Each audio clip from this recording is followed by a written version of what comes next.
Narelle Hill and John Riddell. 7 Nightly News. Tonight, a DC-3 carrying 25 people ditches in Botany Bay. Local police arrest a man wanted in Perth for murder.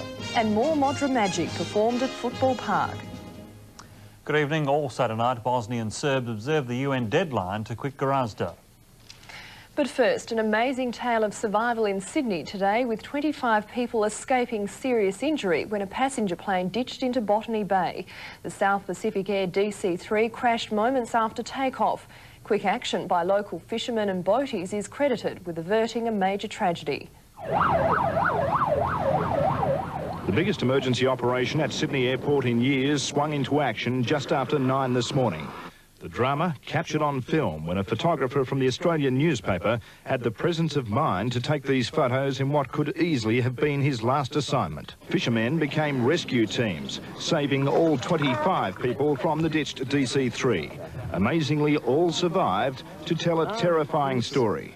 Took it off from the airport and the propellers just cut out in the left side. The pilot made a long turn over Botany Bay, very slowly, I would think, trying to bring us back onto the runway. Unfortunately, he couldn't quite make it. Just kept going down and down. They didn't tell us anything until we just slammed into the water. The impact was pretty savage, I must say. Everybody got thrown forward, a lot of seat belts snapped. Then the plane, similar to this one, started sinking. Within 15 minutes, it was underwater. On board, 18 members of a pipe band from the prestigious Scots College in Sydney and a team from the Australian newspaper. Almost beyond belief, all got out without major injury. Really, the potential for injury in this situation was unbelievable. The worst injuries, a broken wrist and a head wound suffered by one of the crew. But for many, the shock was yet to set in. Adam Malters, 7 Nightly News. A man wanted by Perth police for allegedly gunning down and killing a former mate is tonight being held in Port Augusta jail. He was hauled off the Indian Pacific as it arrived in town early this morning. He'll face court in Adelaide on Wednesday. This is Wayne Williams. Police say he was last seen in Perth talking to a man who soon after was found gunned down in the Bull Creek shopping centre. The murdered man, John Lang, was shot a number of times. He staggered across the shopping centre car park, apparently trying to dodge shots from his killer's handgun. At this exact point in time, we're not sure what he is doing. Police appealed for help tracking Williams down. It worked. Last night, he was caught. I believe this was a direct result from the media coverage. Police were tipped off that Wayne Williams had left Perth on board the Indian Pacific train and was headed for Adelaide. They had the South Australian equivalent of the Tactical Response Group meet the train at Port Augusta. There was no struggle. Williams gave up to South Australian detectives, and tonight he's in the Port Augusta lockup, waiting for Perth police to bring him back. Williams will return to this state where he will be charged with the offence of willful murder. Williams has not said anything to police about the Bull Creek killing.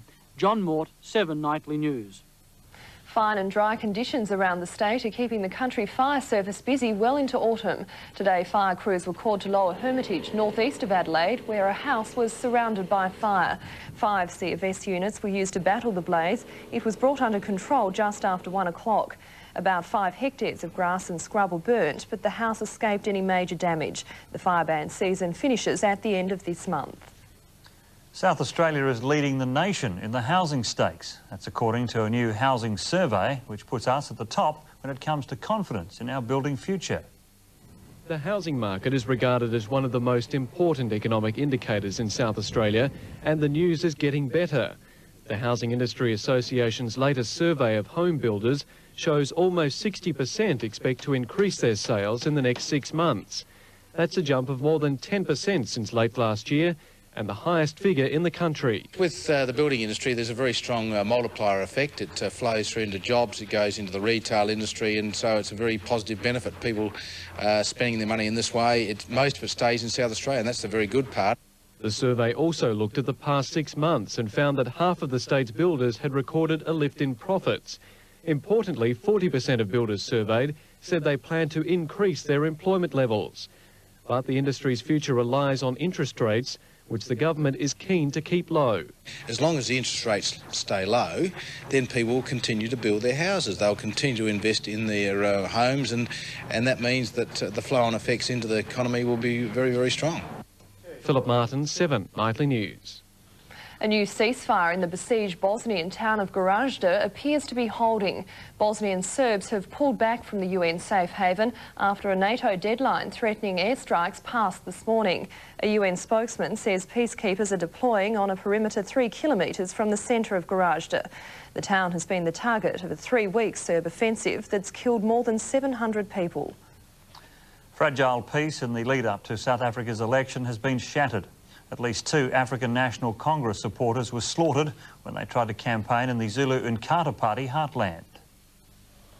Leaders are struggling to keep a lid on violence. Gunshots greeted Nelson Mandela at a huge rally. He was clearly angered. I ask you to search everybody here. And branded armed ANC members as criminals. One of our commitments is to ensure gun control, and that this violence is ended. An estimated 60,000 people packed a stadium. They carried a casket symbolising the death of apartheid and heard Mandela declare President F.W. de Klerk and white rule as finished. Thousands of de Klerk supporters disagree, but the legacy of the apartheid system remains. ANC workers slaughtered by Inkatha supporters in the Zulu capital, Ulundi. And the extremist white AWB threatening not to accept the election outcome. We are preparing ourselves to defend our women and children as the resistant movement. In South Africa, John Wiseman, 7 Nightly News. Tomorrow, Australians across the nation will gather at dawn to commemorate the Anzac tradition. And on a far-off beach in Africa, 67 modern-day Anzacs will attend their own dawn service. Australian servicemen and women are still in trouble-torn Somalia. Our contribution to the 20,000-strong United Nations force working to reconstruct the country after years of famine and war. The Australians from all 3 services serve a 6 months tour of duty, filling key posts at UN headquarters and Mogadishu's air and seaports. It's no cakewalk. Somalia is a dangerous place, and UN forces are still at risk of being caught up in inter-clan fighting or coming under indiscriminate fire themselves. But the Australians say they're prepared to take the risks, especially when they go back to Baidoa, where our original contingent served. They love the Australians. They want us to come back. And I walked the streets. I was mobbed by children. They all wanted to meet me. They all wanted to shake my hand. Memories of the Aussies and their assistance are particularly strong here at the Bonker Orphanage. Tomorrow, the Kiwi contingent will join the Aussies for a dawn service on the beach opposite their camp. The Anzac tradition continues. Tony Barnett, 7 Nightly News. An ageing gorilla at Melbourne Zoo's become a mum, and her female offspring's the first to be born in Australia. The 2.5 kilogram bundle of primate joy was delivered by caesarean section last night. 37-year-old Betsy went into labour around 6 o'clock last night, but this was not to be a birth in the wild. The Operation Gorilla team rushed into action, gathering some of Melbourne's best gynaecologists, paediatricians, vets and nurses. After Betsy's stressful labour during the birth of Bazandi 2 years ago, the team decided on a caesarean.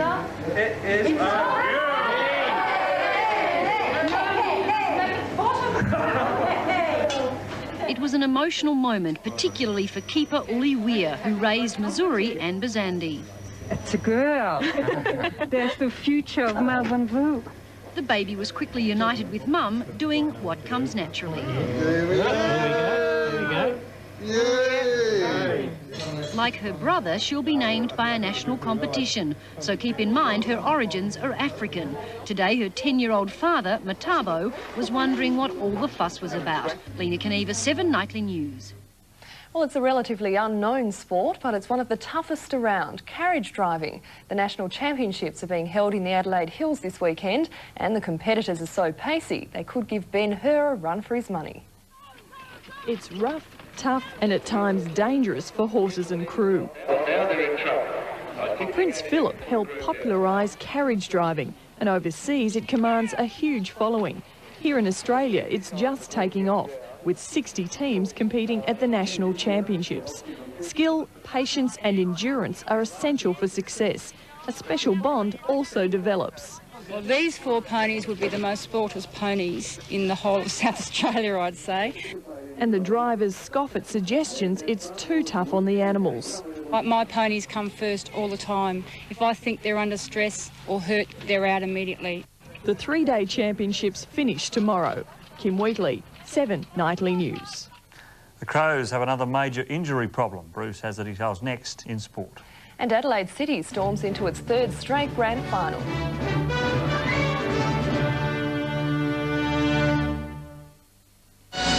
Winner of 7 Academy Awards, including Australia's own Dean Semler.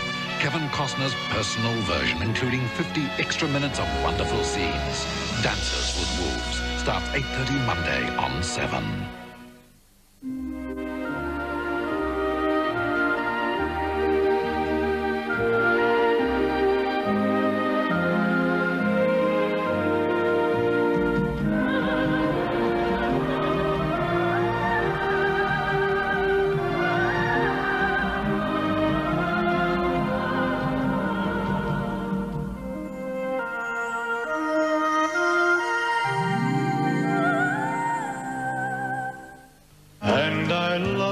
Elvis, the legend, the king, the romantic. She wears my ring. The world's best-known voice. First time. Sings the world's best-known ballads. Ever I saw your face. A very special collection. I remember you. Sung by the man that was born to be the king. Elvis, the romantic. Put some love in your Mother's Day. All the pieces for a fun day fit together at Puzzle Park. You can drive a mini Grand Prix car, dive into the huge ball crawl, whiz down the giant slide. Puzzle Park is giant fun for all the family on the freeway at Murray Bridge. How to earn more ANZIT frequent flyer points without leaving the ground.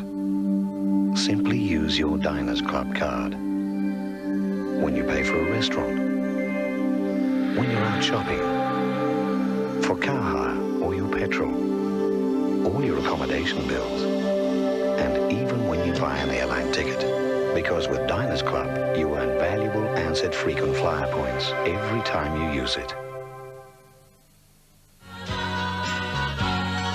Tuesday, Tuesday, so good to me. Tuesday morning, it was all I hoped it would be. Oh, Tuesday. Every Tuesday, you can choose 6 from 45 at your lottery agent for a chance to win $1 million in the new Oz Lotto.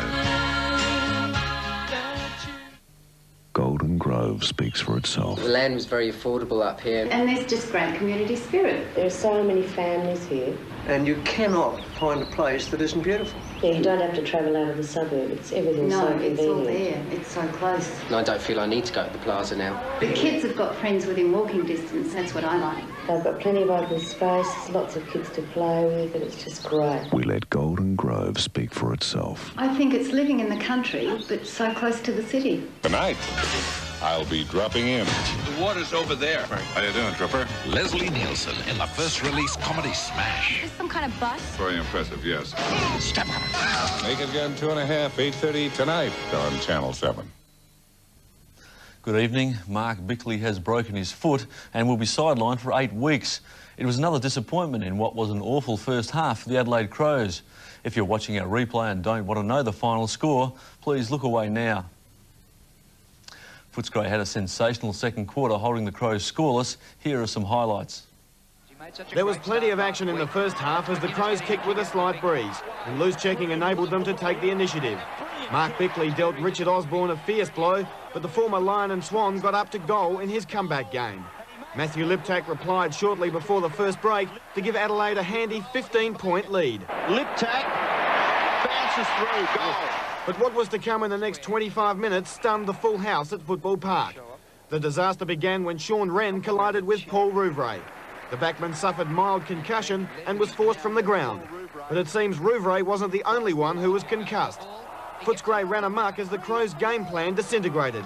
The Bulldogs piled on a staggering 9 goals 2-0 to slip away to a 41-point lead at the half. It was the first time the Crows had failed to score in a quarter. Footscray was well on the way to becoming the first visiting team to win twice at Football Park.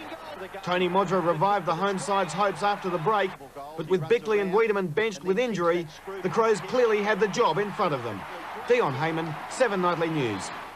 Hawthorn isn't far away from causing a big upset by beating the West Coast in Perth. With Jason Dunstall back in the side, the Hawks have put their woeful form behind them.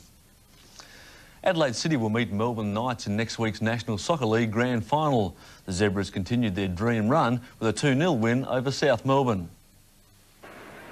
With Jurakovic and Ivanovic marshalling their respective defences, it was 0-0 at half-time. South Melbourne went on the attack early in the second half, but the Zebras continued to shut down the Blues on the edge of the box, and in the 65th minute launched their own attack. Socceroo Tony Vidmar the scorer.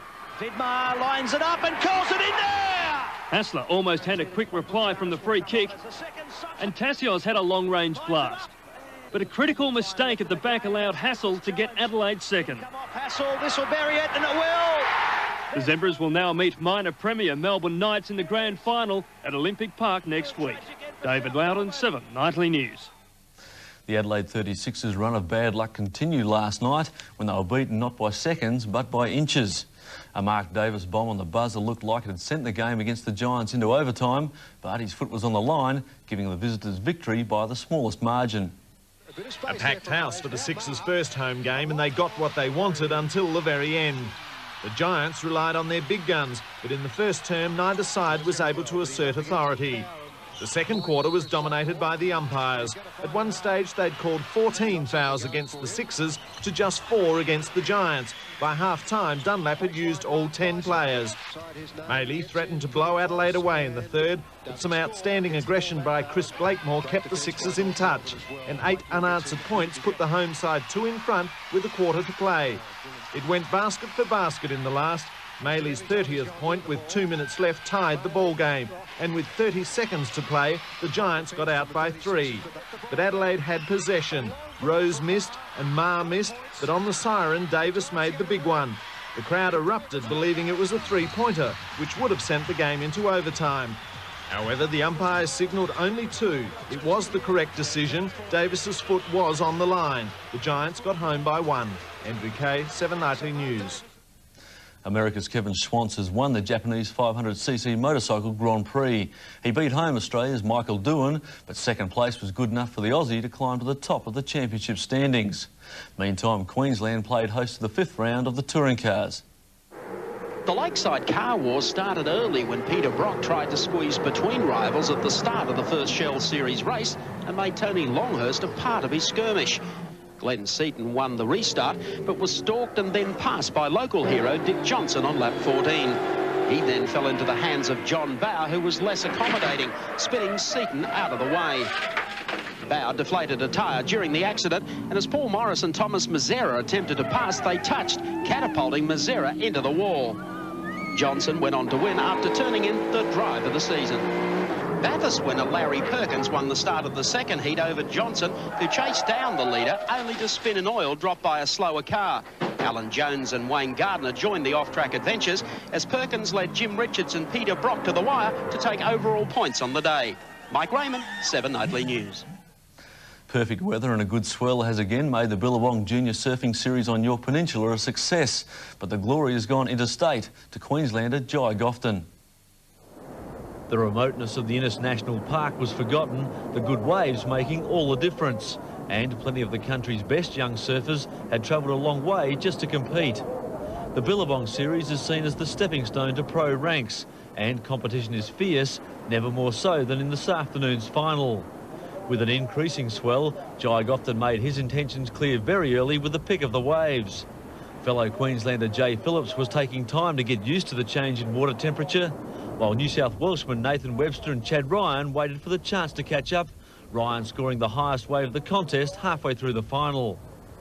In the end, a mere 0.2 of a point was all the advantage Gofton needed to take the final from Webster, with South Australia's reputation for good surf getting another boost. And that's the sport. Here's John. Thanks, Bruce. And the forecast is fine for tomorrow's Anzac Day march. All details after the break.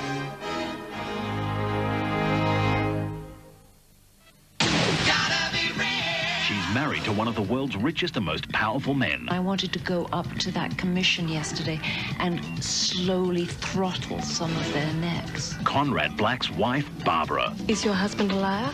An explosive outburst. I think Bob Hawke is beneath contempt. Plus, we thought they were perfectly safe. The safety devices that have already cost 2 lives. That really shocked us. Logie Winner Real Life, 6:30 weeknights. You'll enjoy international festivals and sport.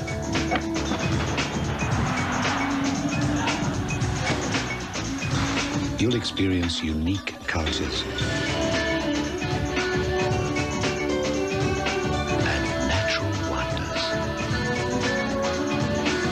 You love every piece of Victoria.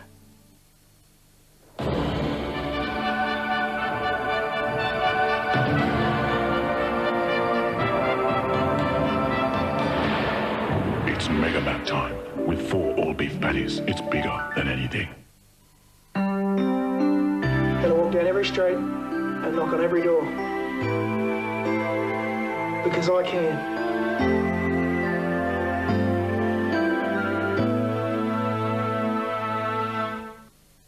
I like knowing he's there when I come home. He makes me laugh. He's my best friend. I always knew I'd get married. It's really important that we're in control of our own future. Different people share different dreams. So talk to State Bank about turning your dreams into a home.